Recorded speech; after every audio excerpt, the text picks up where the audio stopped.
So under apiary management, if you want to start beekeeping as a business, cost analysis, and this topic is one of the most important things you need to consider. So under cost analysis, I'm going to explain how much money you need to start beekeeping as a business. So for economic sense, it's important to start with 10 beehives.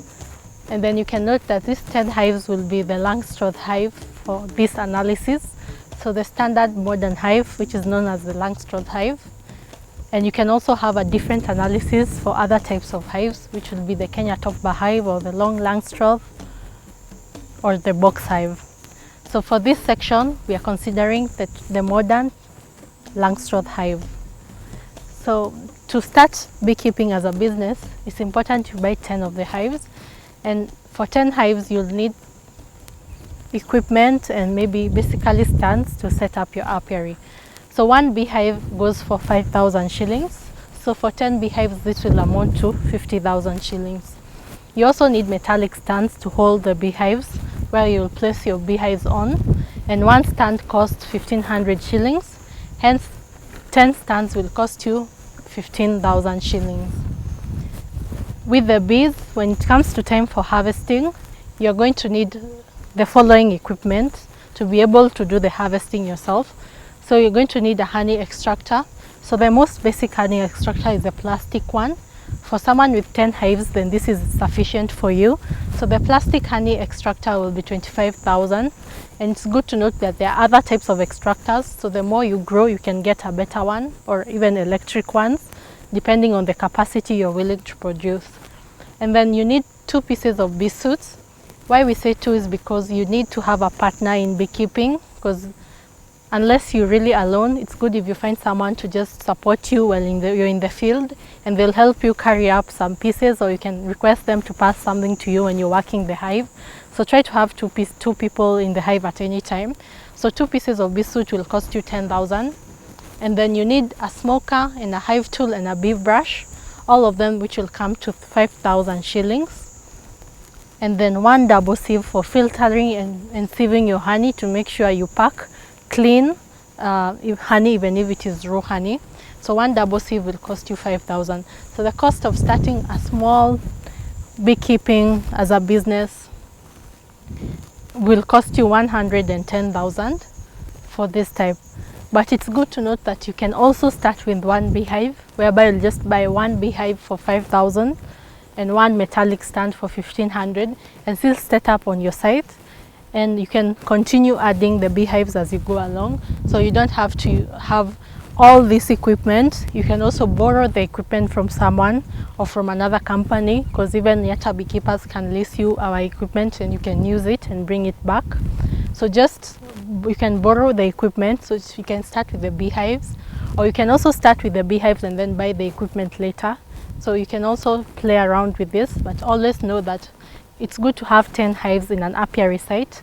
And number 1 is for like transport. So if you're putting your site somewhere far, you'll not be able to travel to just check 1 hive. So it's good to have a number of hives so that you can go and check them, just for economic sense, to have just a good number. So if you're going to check them at a different area. Also harvesting, like if you're seeking harvesting services and you have a minimum of 10 hives, it will be hard to be able to pay back for the service.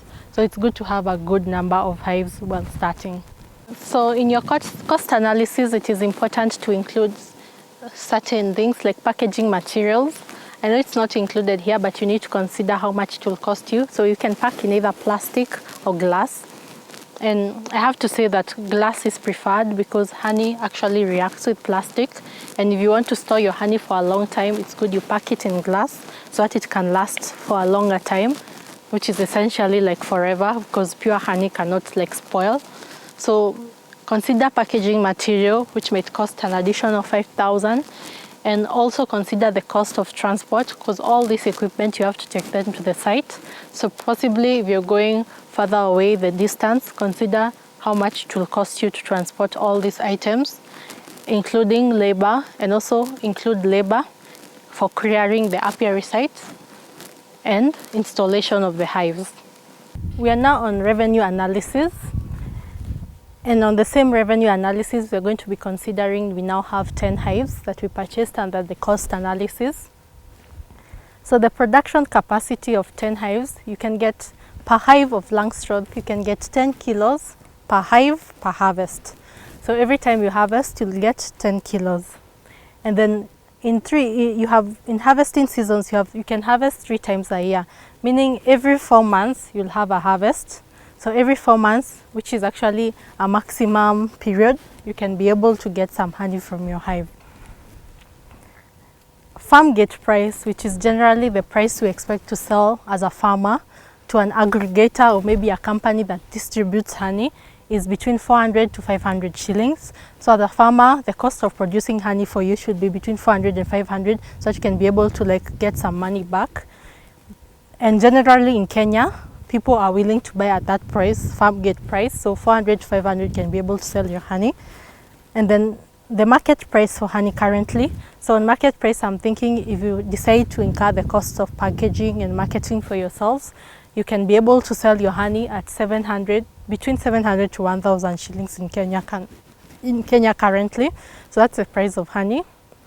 So our estimated revenue per annum, which as you can see we have calculated, will be 10 beehives, which is the first 10, multiplied by 10 kilograms, which is the next 10, multiplied by 3 times a year, multiplied by 500 shillings. So this is like an estimate with the above limit, but you can also be conservative and calculate it with 400 shillings.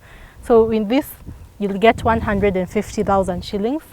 And then if you calculate the same estimate using the market price, meaning you plan to be a direct seller to the consumers, you can also do the same whereby you say 10 beehives multiplied by 10 kilograms of honey, multiplied by 3 times a year, multiplied by 1,000, which is the higher limit. And you can also choose the lower one.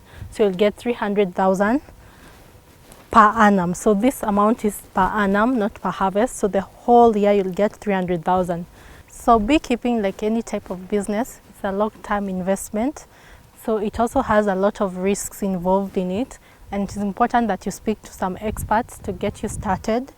Of course, research on the types of materials and everything you might need to be a good beekeeper, and continue researching and asking questions so that you can become good at it over time. So it's not like you can start producing this kind of money in the first year. So good production will start in the second year. So you have to wait for that period to get it. So it's important to note that for all businesses, there are risk issues involved. And of course, you have to put a lot of time and energy to have such a capacity of honey production. So make sure you take good care of your beehives and keep on inspecting to be able to maximize the capacity of your apiary and of your beehives to be able to produce this amount of money. But if you're a good farmer and you're able to keep your hives in check, you can be able to produce enough capacity to bring you income per annum using just 10 hives. Like any type of business, when you're beekeeping, it's good to consider the management fees. So management fees is the cost it will cost you to take care of your beehives throughout the year. And this can vary, so it's good to consider how much you're willing to pay yourself if you're the farmer to take care of your beehives every 2 weeks, because you'll have to inspect them. And this price, you have to include it as part of your business model. Also, if you're planning to hire out a company for its services, a beekeeping company, to be managing your hives on your behalf, so you'll pay them. So different companies will give you different rates, but it's possible to pay someone to come and manage the beehives on your behalf every year, and then harvest and sell the honey to them. So there are different types of ways you can manage your hives, and it's important to consider this when you're planning for your cost and revenue analysis.